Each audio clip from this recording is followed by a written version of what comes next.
মনে হয় না বুল রানার জীবনও আসবে এবং অলসকয়েন থেকে আমরা যে পরিমাণে প্রফিট করার চিন্তা করতেছি এটা কোনোভাবেই পসিবল না। সো আপনার মাথায় যদি এইরকম চিন্তা আসে তাহলে আপনি ধরে নেবেন অল সিজন হলো বুল রান, সেটা কিন্তু খুব ক্লোজলি চলে আসছে। কেন বলতেছি, আলটিমেটলি আপনি মার্কেটে ইচ অ্যান্ড এভরি অলসকয়েন একটু ভালো করে লক্ষ্য করেন, তারা কিন্তু অলরেডি বটম প্রাইসে আছে, অর্থাৎ তারা কিন্তু অলরেডি লোয়ার প্রাইসে আছে এবং এইখান থেকে মার্কেট কি উপরে যাবে না কোনোভাবেই। সো এটা কিন্তু কোনোভাবেই হতে পারে না। মার্কেট কিন্তু আলটিমেটলি এই কয়েনগুলোকে পাম্প করাবে, কারণ আপনি চিন্তা করতেছেন এখন যে অলসকয়েন গুলো আছে সেটা কিন্তু বটম লেভেলে পড়ে থাকবে, এটা জাস্ট চিন্তা করলে ভুলও হবে না। এবং অল সিজন আসার আগে আপনি যদি চিন্তা করেন মার্কেটে সবাই জেনে যাবে যে মার্কেটে বুলরান শুরু হতে যাচ্ছে এবং সবাই প্রফিট করতে পারবে, বিষয়টা মোটো এরকম না। কারণ বুলরান আসলে অলমোস্ট 80% এর উপরে ট্রেডাররা মার্কেটে এন্ট্রি দিতে পারবে না, অথবা তারা কিন্তু পুরোটাই মিস করবে। সো কেন বলতেছি, কারণ মার্কেট মেকাররা কিন্তু অবশ্যই সবাইকে প্রফিট করতে দিবে না, এটা আপনার মাথায় রাখতে হবে। কারণ মার্কেট মেকাররা যদি সবাইকে প্রফিট করতে দিত তাহলে তারা কি পরিমাণে প্রফিট করবে, তারা প্রফিট করবে হিউজ অ্যামাউন্টে। সো এই জন্য বাকি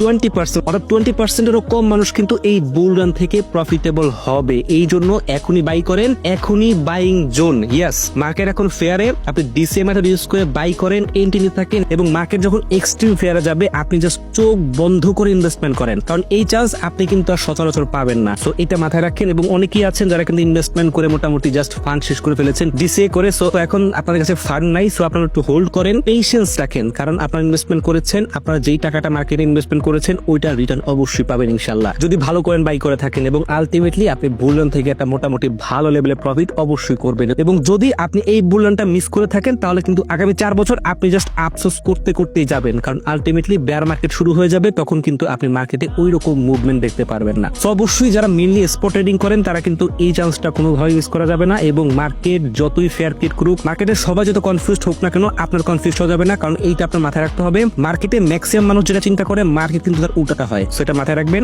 এটা মাথায় রেখে মানি ম্যানেজমেন্ট শিখবেন, ট্রেড ম্যানেজমেন্ট শিখবেন, শিখে আপনি জাস্ট ইনভেস্টমেন্ট করে বসে থাকেন এবং আলটিমেটলি এখান থেকে একটা ভালো লেভেলের প্রফিট অবশ্যই বের করতে পারবেন। এবং অবশ্যই ভালো ভালো টোকেন বাই করবেন যেগুলো থেকে আপনি রিটার্ন পাবেন।